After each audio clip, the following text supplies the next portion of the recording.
فرای د فرای مطلب دی سورکول، یو چیز په غوړو کې پخول دغه ته ویلی شي فرای. د فرای سیکنډ فارم دی فرایډ او تھرډ فارم یې هم دی فرایډ. فار ایگزامپل she decided to fry some chicken for dinner. یعنې هغې پریکړه وکړه چې د ماښام روټۍ لپاره یو چرګ سوړ کړي. she decided to fry some chicken for dinner. ډینر ویلی شي د ماښام روټۍ ته. fry the onion well. پیاز ورته ښه سره کړه. کله چې ته یو کس ته وایې چې پیاز ورته ښه سره کړه نو بیا په انګلیش کې داسې وایې fry the onion well. روست د روست مطلب دی یو چیز وریتول، یعنې په انګار باندې یو چیز پخولې ته ویلی شي روست. مخکې چې موږ کوم زده کړو فرای، هغه یو چیز په غوړو کې سور کولو ته ویلی شي فرای، او روست یو چیز په اور باندې په انګار باندې وریتولو ته ویلی شي روست. او د روست سیکنډ فارم دی روسټډ او تھرډ فارم یې هم دی روسټډ. فار ایگزامپل roasted meat is delicious. وریته شوې غوښه ډېره مزیداره وي. roasted meat وریته شوې غوښه، یعنې هغه غوښه کومه چې په انګار باندې پخه شي دا ډیلیشیس وي، دا مزیداره وي. د ډیلیشیس مطلب دی مزیدار. کوک د کوک مطلب دی پخول. د کوک سیکنډ فارم دی کوکډ او تھرډ فارم هم دی کوکډ. فار ایگزامپل what have we cooked today. نن مونږه څه پخ کړي دي. خو دا یوه خبره همیشه په یاد ساتئ چې کوک هغه پخولې ته وایي لکه سبزي یا بل یو چیز کوم چې مونږه پخو نو دغه دپاره کوک استعمالیږي. بیک هم پخولې ته وایي، خو بیک یو کیک پخول یا یو روټۍ پخول دغه ته ویلی شي بیک. د بیک سیکنډ فارم دی بیکډ او تھرډ فارم هم دی بیکډ.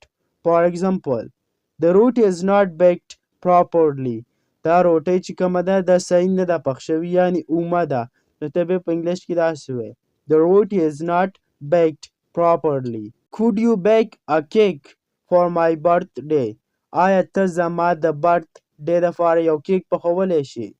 بلو د بلو مطلب دی یو چیز ته پوکې ورکول. بلو یو چیز ته پوکې ورکولو ته ویلی شي بلو. د بلو سیکنډ فارم دی بلیو او تھرډ فارم یې دی بلاون. فار ایگزامپل extinguish the fire by blowing it. اور ته پوکې ورکړه او مړ یې کړه. extinguish کله چې اور منګه مړ کړو دغه د اور وژلو ته ویلی شي extinguish. د extinguish مطلب دی اور وژل. نو د سنټنس مطلب شو extinguish the fire by blowing it. فایر وایي اور ته. رب وایي مږلې ته. کله چې موږ یو چیز مږو نو دغه ته ویلی شي رب. د رب سیکنډ فارم دی ربډ او تھرډ فارم هم دی ربډ. فار ایگزامپل don't rub the clothes too much with the brush. په برش باندې جامې ډېرې مه مږه. کله چې تاسو یو کس ته وایئ چې په برش باندې جامې ډېرې مه مږه نو بیا په انګلیش کې داسې وایئ don't rub the clothes too much with the brush. squeeze د squeeze مطلب دی یو چیز نچوړ کول یا زبېښل. squeeze سیکنډ فارم دی squeezed او تھرډ فارم هم دی squeezed. فار ایگزامپل I squeezed 2 lemons in it. ما په دې کې 2 لیمبوان نچوړ کړي دي. squeeze د یو چیز نه رس ایستل یا نچوړ کول نو دغه ته ویلی شي squeeze. she tried to squeeze the water out of the wet cloths. هغې کوشش وکړو چې لمدې کپړې نه د اوبه وباسي یعنې ویې زبېښي نو دغه دپاره بیا موږ استعمالو squeeze. she tried to squeeze the water out of the wet cloths. wet وایي لمدو ته او cloths وایي کپړو ته. fall د fall مطلب دی راغورځېدل. کله چې یو چیز راوغورځېږي دغه ته بیا ویلی شي fall. یو چیز د غره نه راولوېدل یا یو کس راولوېدل نو دغه دپاره استعمالیږي fall. د fall سیکنډ فارم دی fell او تھرډ فارم هم دی fallen. فار ایگزامپل د موبایل fall on the floor. موبایل په فرش باندې راوغورځېدو. کله چې ته وایې زما موبایل په فرش باندې راوغورځېدو بیا په انګلیش کې داسې وایې د موبایل fall on the floor.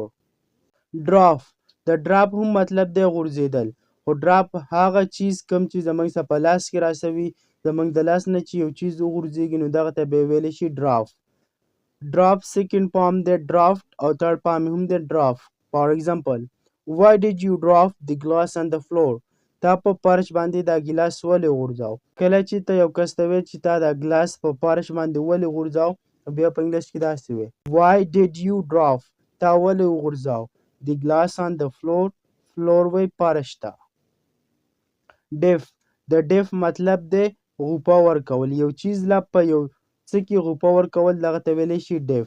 که هغه که تاسو یو بسکټ په چای کې وهئ یا یو بل څه نو دغه ته ویلی شي ډیف. د ډیف سیکنډ فارم دی ډیفټ او تھرډ فارم یې هم دی ډیفټ. فار ایگزامپل Don't dip your finger in the water. په اوبو کې ګوته مه وهه. کله چې ته یو کس ته وایې چې په اوبو کې ګوته مه وهه یا یو ماشوم ته وایې نو بیا په انګلیش کې داسې وایې Don't dip your finger in the water. Don't dip the biscuit in the tea. کله چې یو کس وایي چې زه په چای کې بسکټ وهل نه خوښوم یا پکې بسکټ مه وهه نو بیا په انګلیش کې داسې وایي Don't dip the biscuit in the tea. tea ویلی شي چي ته. ډایف د ډایف مطلب دی غوپه وهل. په یو نهر کې، په یو خوړ کې، په یو سمندر کې غوپه وهلو ته ویلی شي ډایف. د ډایف سیکنډ فارم دی ډاف او تھرډ فارم هم دی ډاف.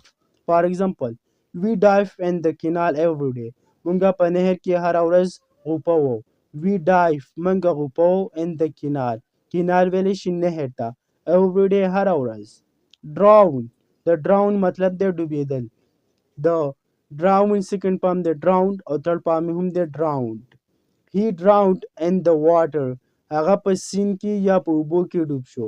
He drowned in the river. هغه په سیند کې ډوب شو. drown د هغه ډوبېدو ته وایي کله چې یو جاندار چیز ډوب شي نو دغه لپاره بیا په انګلیش کې استعمالیږي drown. کله چې یو جاندار چیز ډوب شي نو دغه لپاره بیا په انګلیش کې استعمالیږي drown. او کله چې یو بېجانه چیز ډوب شي نو دغه لپاره بیا په انګلیش کې استعمالیږي sink. د sink سیکنډ فارم دی sunk یا sink او تھرډ فارم یې هم دی sunken یا sink. For example The overloaded boat began to sink beneath the waves. ډیره بار شوې کشتۍ یعنې کله چې یوه کشتۍ باندې لوډ سوی وي او هغه په سمندر کې د چپو لاندې شي نو بیا ته ویلی شي The overloaded boat began to sink beneath the waves. یعنې یوه کشتۍ په اوبو کې ډوبه شوه. کله چې یو بېجانه چیز په اوبو کې ډوب شي نو دغه لپاره به استعمالیږي sink. The ship sank. کشتۍ ډوبه شوه. ship او boat دواړه کشتۍ ته ویلی شي. په دې کې لږ ډفرنس شته دی. The ship sank. کشتۍ ډوبه شوه. نو دلته دا کشتۍ دا بېجانه دی نو ځکه دلته استعمالیږي sink او دلته sink سیکنډ فارم استعمال شوی مطلب کشتۍ ډوبه شوه. The ship sank. lend د lend مطلب دی قرض ورکول. کله چې موږ چا له روپۍ یا پیسې قرض ورکړو نو دغه ته بیا په انګلیش کې دغه لپاره استعمالیږي lend. د lend سیکنډ فارم دی lend او تھرډ فارم یې هم دی lend. For example I have lent 10,000 to Yaman. ما یامان ته 10,000 روپۍ قرض ورکړي دي. کله چې ته وایې چې ما یو فلاني کس ته روپۍ قرض ورکړي نو بیا به ته داسې وایې I have lent 10,000 to Yaman. borrow د borrow مطلب دی قرض اخیستل. د lend مطلب و قرض ورکول یو بل چا له روپۍ پیسې ورکول. د borrow مطلب دی قرض اخیستل یعنې د یو بل چا نه روپۍ پیسې قرض کول دغه دپاره بیا په انګلیش کې استعمالیږي borrow. د borrow سیکنډ فارم دی borrowed او تھرډ فارم هم دی borrowed. For example I have borrowed 10,000 from Yaman. ما 10,000 روپۍ د یامان نه قرض کړي. I have borrowed 10,000 from Yaman. ما د یامان نه 10,000 روپۍ قرض کړي دي. نو امید کوم ویډیو به هم تر اخره پورې کتلي وي او دې نه به تاسو مختلف قسمه الفاظ او جملې زده کړي وي.